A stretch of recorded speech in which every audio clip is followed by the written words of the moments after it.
Welcome to our channel. Today we how to authenticate Semrush position tracking with daily reports step by step clearly.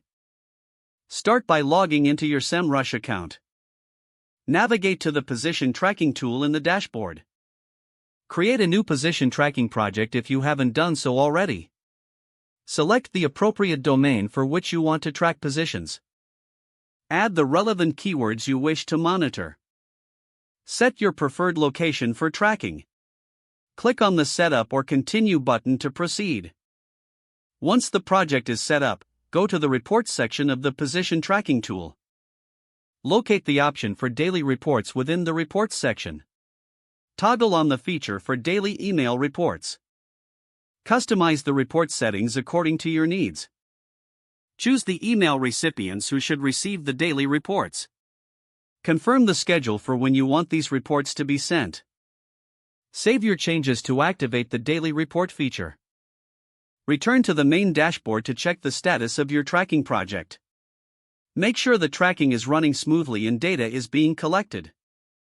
Review the first daily report when it arrives in your email. Use the insights from the report to adjust your SEO strategies as needed. Continue to monitor progress over time to ensure optimal results. If the page does not load, refresh the browser or try again in a private or incognito window. Make sure you are using the correct email address, then retype it carefully to avoid small typos. If your password is not accepted, use the reset option and create a new strong password you can remember. Check your spam folder for verification or security emails, then complete any requested confirmation steps. Enable two-factor authentication if available to improve account security and reduce unauthorized access risk. After signing in, review your profile details so your contact information and settings are accurate and current.